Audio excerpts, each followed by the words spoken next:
block out all the noise and focus on the thing that needs doing. That would be embarrassing, right? What they hear and see now is what they are taking with them for the rest of their lives. I'm just not being respected here whatsoever. This may sound strange, but hear me out. Welcome back to Real People Real Talk. My name is Bobby, and if you're new here, welcome. This channel is dedicated to making life that little bit easier by talking about everyday scenarios, learning from those experiences and becoming just a little bit better every day. In this video, I want to share some of the conversations I've had with friends and family over the last week. We will touch on a parenting inside, side hustles, and some workplace dynamics. I'm hoping that by sharing some of these interactions, we can learn something new and maybe implement some changes that will make it easier for us going forward. I had some great conversations and interactions last week, and I'm keen to share the things that I've learned in the hope that it may be useful for you too. I had a really good conversation with my wife the other day. We were talking about how annoying it can be when the children are just not listening. You know the times where you say something and there is no acknowledgement or response. You say it again and still nothing. At some point we may think, I'm just not being respected here whatsoever. Then comes the fourth or fifth time where we have to say it again, but this time we raise our voice a little. Child, I've told you 5 times. Do you think I'm talking to myself? Hurry up and get it done.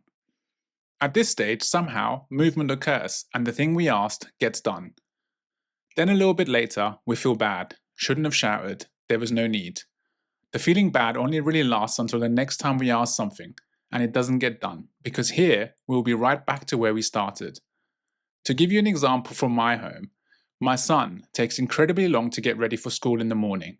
He'll get up and do whatever he can other than what he should do. He gets told to get dressed. Once, twice, 3 times, maybe more. Depending on the volume and intensity of the request, more and more getting dressed will happen. The same then occurs when it's time to brush his teeth. When we think we are finally ready to have some breakfast, we may realize that he still isn't wearing any socks. So the cycle repeats. Each action requires multiple requests, ending in the last one being a louder, more annoyed one. The other issue with this that I've observed is that if we show our children a level 7 voice all the time due to being annoyed, they start to mimic that and get to frustration and shouting back a lot easier. At those times we then think, whoa, there was no need for that, but actually it was us that taught them that this is acceptable. This scenario, and also the conversation with my wife, really made me think about whether or not that way of communicating is actually effective long term. It actually made me think about dog training. This may sound strange, but hear me out. When training dogs, one of the worst things we can do is to constantly repeat ourselves to get to the action we want to see. If during dog training we say sit multiple times before the dog sits, it basically trains the dog to only have to sit on maybe the 4th or 5th request, the one where it sounds a little more intense. Instead, what we should be doing is saying the command, waiting for the action or behavior we're looking for, and then reward the dog either with a treat or maybe pet his or her head to signal good listening. This way, we teach the dog that they did what was requested and everyone's happy. As the dog gets older, we may no longer provide treats every time, but we should still make sure that we only say each command once. The trick is to make it easy for the dog to do what's asked and also catch them doing things right, rather than getting annoyed when they don't.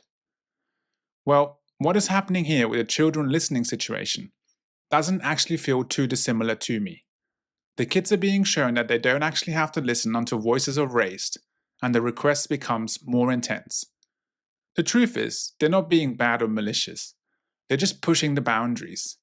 At this age, there's so many other things that can be done that are more fun, like playing with Lego, finishing reading their book, or watching TV. Basically, anything other than getting ready for school. The same will probably occur when they get to teenage years, and the most fun thing to do will probably be just having a lay-in and sleeping longer. Instead, this is what I'm thinking. Utilize the one-time only principle, as well as making things easy and catching them doing it right. In order for it to work, it requires presence. Some effort from us as parents in the beginning to coach a behavior that will then hopefully last for the foreseeable future. For instance, making things easy would be for the school clothes to already be ready in the bedroom the night before. Catching them doing things right would be to be there in the morning just before they are going to get dressed to oversee and support.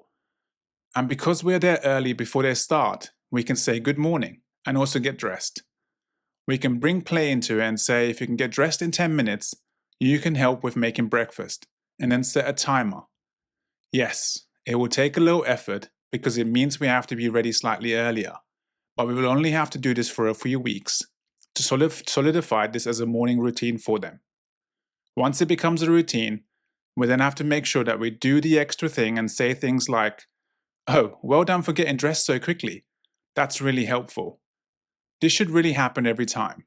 Everyone loves being praised and appreciated. For all the other occasions, I have already started to implement the one-time principle.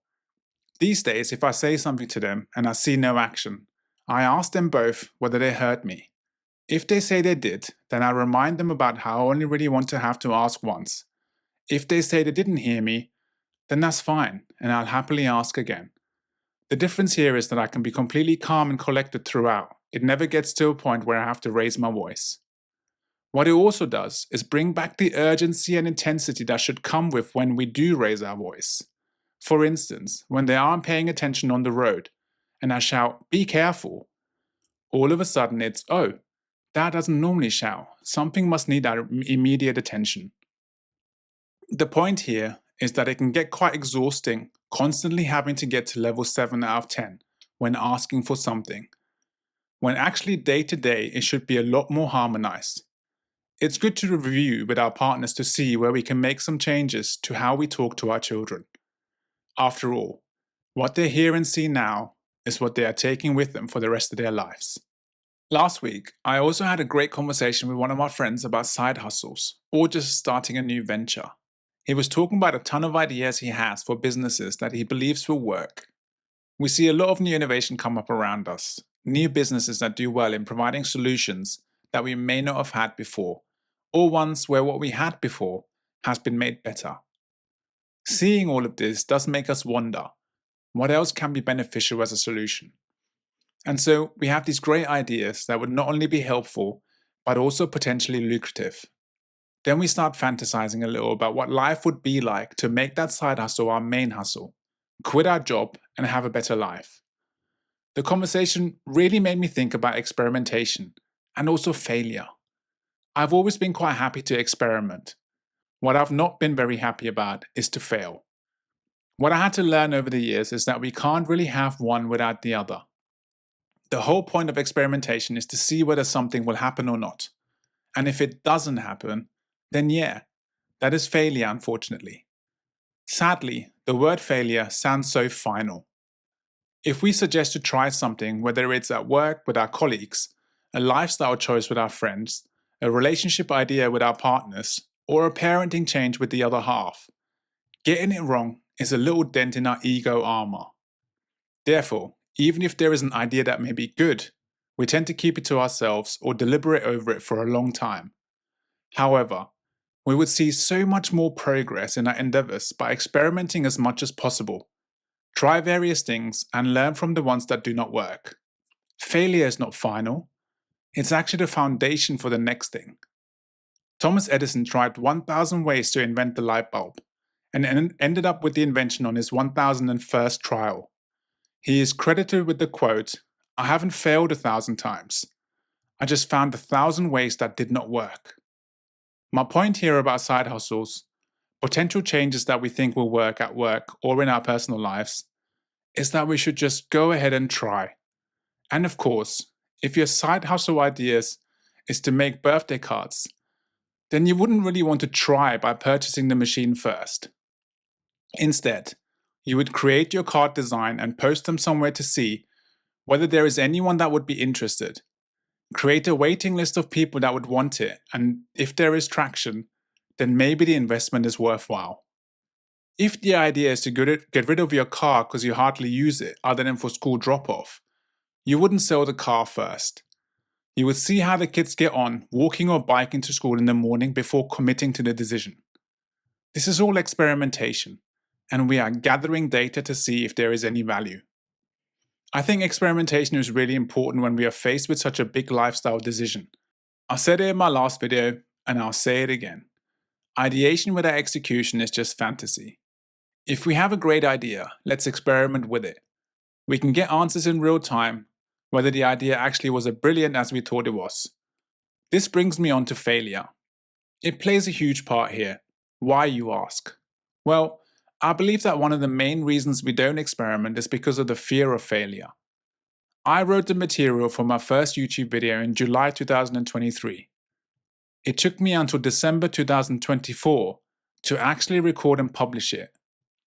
It wasn't because I was busy or that it took a long time to get it together. It was because I was afraid to fail. What if no one watches? That would be embarrassing, right? Well, I can't do it unless I have a pro camera or microphone. I was finding more and more reasons to not do it rather than just go ahead and experiment.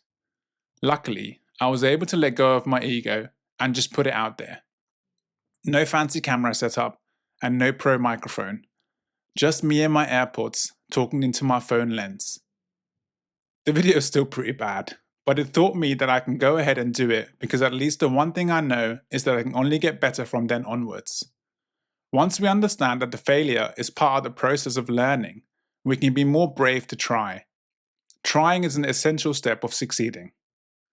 I know there'll be a lot of people out there that have great ideas to start a business, do some content that they think is cool, suggest a change in parenting that will make a difference. This is me just telling you all. Go ahead, kick the bird out the nest, see if it flies. You never know, it might do. And if not, then you found another lesson as to why that won't work, and you can go ahead and fine-tune the approach for the next time. We have post-it notes today because someone was trying to make a longer-lasting adhesive. It didn't work out. Instead, they made a short-term adhesive that gave birth to post-it notes. Try, fail, learn, then fly, my friends. Last week, I also had another valuable conversation with one of my friends. She was talking about work in particular and some challenges she's been facing when completing her everyday tasks. There is a number of departments that aren't pulling their weight. Her boss wasn't understanding those challenges and in the end just kept asking her what went wrong. As far as she was concerned, she did everything she could, but because of situations out of her control, things went wrong and no one seemed to understand that it wasn't her fault. Whenever she voiced her concern about problems, she did not feel as though she was being listened to, because the people she was talking to just came back to their agendas and objectives, which primarily were expectations of the fact that the job should have been completed.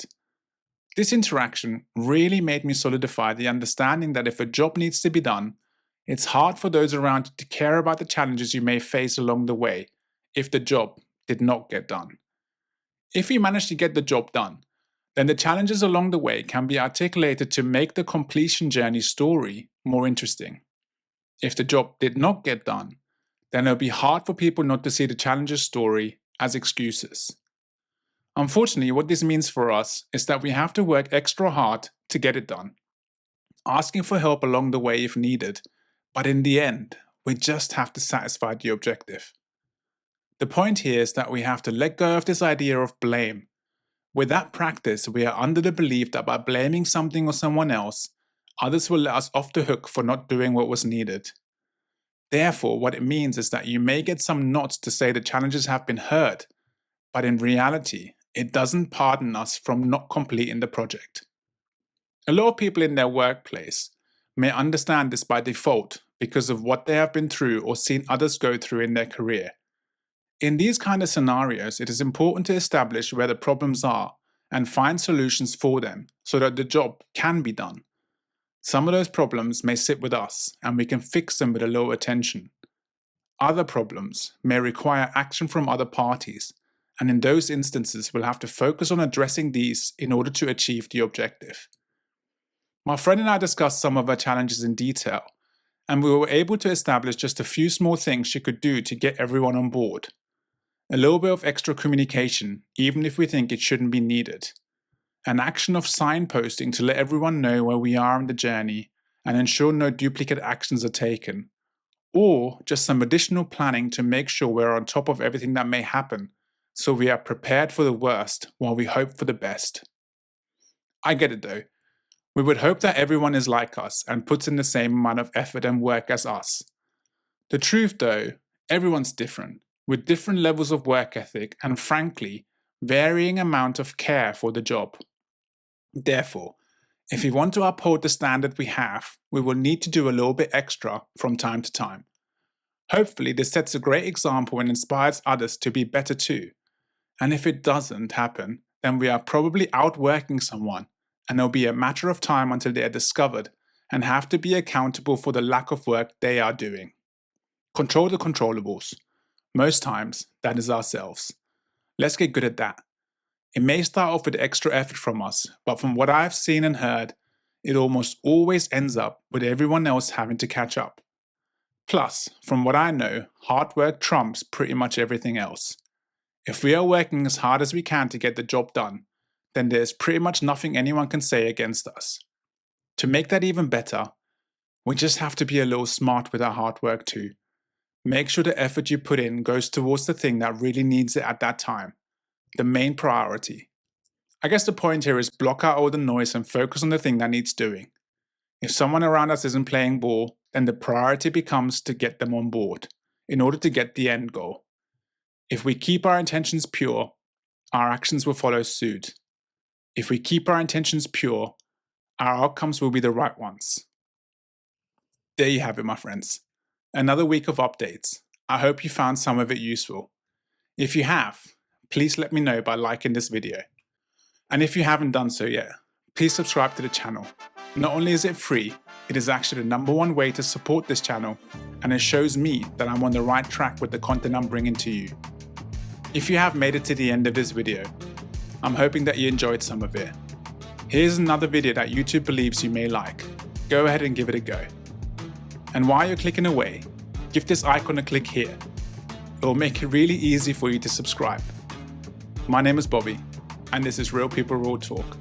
Thank you for watching, and I hope to see you again very soon.